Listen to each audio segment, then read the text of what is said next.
Hello, good evening, and welcome back. Good news, good news, good news. UK's controversial porn blocker plan dropped, better known as the wanking license, but good luck seeing that written in the BBC. So it isn't all good news, as basically the name is dropping, but they're still going to try and keep the same objectives. But nonetheless, there are libertarians who are still fighting for our rights to privacy, because of course that's what any sort of law like this would infringe upon, because you need verification to say, oh yes, you are the right age. And in case you're wondering, oh well, is that really such a problem? Well, we can see where it's going in China, for example, with their social credit system. That in order to just access the internet, they need facial recognition, so that they know exactly who is doing what on the internet. So of course, if somebody speaks out against the government, or if they're trying to use VPNs, which of course are banned, in order to get around the Great Firewall of China, then they can crack down on them because they know who's accessing the internet, essentially. That's the idea behind it. So the same is what's trying to be done here by the British government, and we must stop them. So, for the time being, they say, the government has dropped a plan to use strict age verification checks to stop under 18s viewing porn online. Woo! Wanking license for one and all. It said the policy, which was initially set to launch in April 2018, would not be commencing after repeated delays and fears it would not work. Yeah. Yes, it's because they think it wouldn't work. They think they can't be authoritarian enough. Not because they would be too authoritarian, because they're not enough. How redonkulous. The so-called porn blocker would have forced commercial porn providers to verify users' age or face a UK ban. They say the government first moved to the idea of a porn blocker in 2015 with the aim of stopping youngsters stumbling across inappropriate content. Yes, so instead of saying, hey, parents, why don't you actually do your job as a responsible parent and guide your child responsibly, instead of that, they say, no, the government should step in order to provide the parenting to these children, because clearly parents can't do it. Why don't we have a parenting license as well? So you can't have children before you get those licenses, and forced adoption otherwise. Oh, well, because that sounds horrific. Yes, it is. Of course, having a child isn't easy, but it's a very fulfilling experience. And also that then you'd have forced adoption, for example. And we'd say, well, we know that they're not going to do such a good job at raising children as their biological parents, unless you have forced abortion, in which case that's more taxpayer money spent on murder. But if you were to try to go down that route, you'd say, well, yes, the adoptive parents wouldn't do such a good job as the actual parents, but you're saying the actual parents wouldn't do such a good job as the government, in which case you would need state-run daycare, kindergarten, whatever you want to say, nurseries, for example, for young children until whatever age, which is, of course, what the Soviets tried and failed to do because it just isn't successful. I know Stefan Molyneux has spoken out at length about this as well, to say, well, it isn't going to work because these children don't get the attention that they need. And then who's going to pay them? What, their parents? Yeah, you're going to have mass revolt very, very quickly. I know Ben Shapiro said this before, that if they try to enact in America what they've tried to enact in Scotland, that is to say that your children can be taken away from you if somebody speaks out against you. So I know I'm going to die for my children, so if you try and comfort them, then I'm going to die fighting. As Ben Shapiro said, and thankfully they have the Second Amendment out there, so he can actually defend his rights. But we don't have such a big gun culture over here, of course. They say, critics warn that many under 18s would have found it relatively easy to bypass the restriction using virtual private networks, VPNs, which disguise their location or could simply turn to porn hosting platforms not covered by the law, such as Reddit or Twitter. Yes, exactly, so it wouldn't actually work. If somebody wants to find it, they will always find it, almost as if prohibition doesn't work. So, about legalizing drugs. Oh no, that's clearly a non sequitur, because now that doesn't feel right, does it?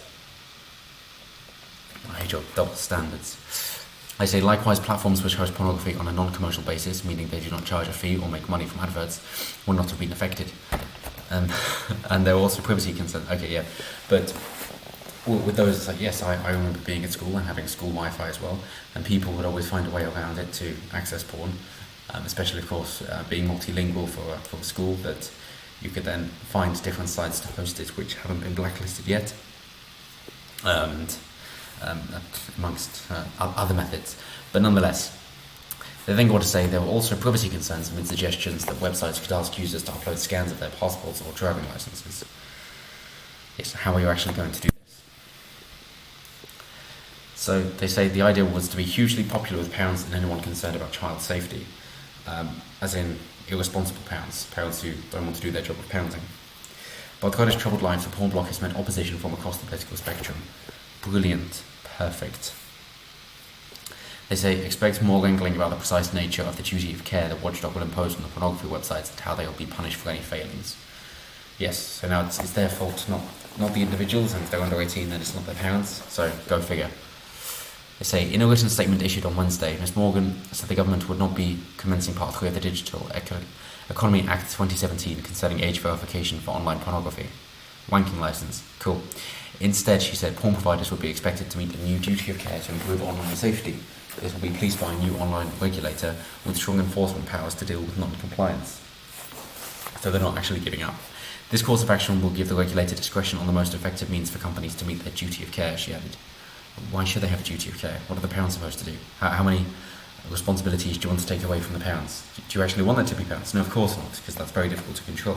You want a centralised government, which is all-encompassing and even reaches within the family, into the walls of the home.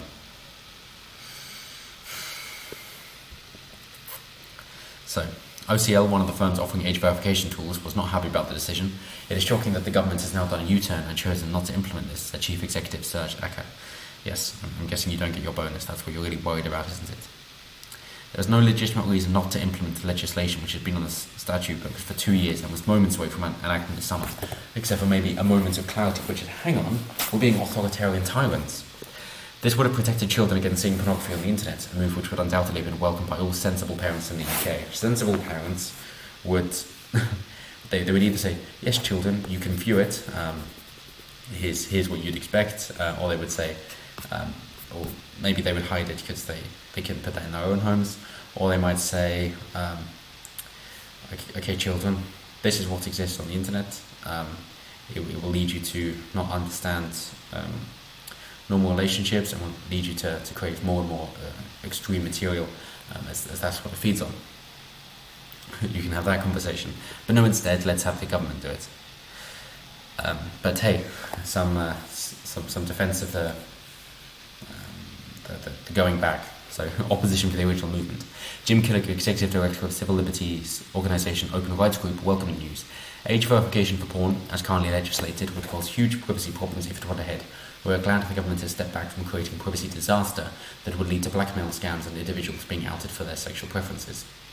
However, it is still unclear what the government does intend to do, so we will remain vigilant to ensure what new proposals are not just as bad or worse. And I love that. I'm so grateful that there is somebody, and the BBC even acknowledges it, that they are saying, yes, well, this is for privacy concerns, not for if it could work, because of course it won't work, but you're going to be affecting law-abiding people, not people who are getting around it. In June, the porn blocker was delayed a second time after the government failed to tell European regulators about the plan, leading Labour to describe the policy as an utter shambles. So the EU actually helped us remain, keep our liberty. How ironic. But with something like that maybe it is a 4D chess move to use an incentive to enable adolescents to develop coding skills and IT competence, which they could then use later, and of course get around the government in the other ways. You could of course go down the dark web route. A VPN is of course a good start in order to then spoof your IP as if you're from somebody else, but then of course you need a revolving IP, and you go down the whole corridor if you want to access the dark web in a more safe fashion, and hopefully you'd be safe enough to do so given the police aren't active enough in order to stop you. They're more worried about Twitter than they are about actual criminals. But yes, the dark web is a fun, obviously dark place, so it would encourage people to go on that more. I know that even at my school, it's what got people interested in the dark web and accessing it, because, well, seeing as they were blocked from accessing porn at school, they said, well, okay, how do we get around that? And from looking into that, they went, oh, we can access the dark web through this. What is this? And then, of course, a little bit scared to see what can be seen and obtained on the dark web. But nonetheless, it did encourage people to go down that route. So that's what you're going to get. And if you want to encourage that, then hey, that's a good way of doing it. Limit people's freedom so that you drive everything underground, and therefore, because there's no distinction between slightly illegal and very illegal here, something that is actually fine and something that isn't, you're going to allow people, permit people, encourage people, should we say, to cross that boundary without any worry whatsoever. At the moment you can access porn, and that's where you want to stop, cool. Otherwise you'd have to go through the dark web, and then you don't have to stop the porn, because it'd be just as easy to access everything else. And it's that accessible, so you may as well. But anyway, as always, let me know what you think down below. Do you think they will always continue to try and encroach on our safety? And so we need a second amendment to try and remain that, keep that. And if we had that, then Brexit would be done by now. But nonetheless, let me know what you guys think down below. Always interested to hear what you guys have to say. It always makes my day. So thank you for your continued support, and I will see you next time. Have a good one.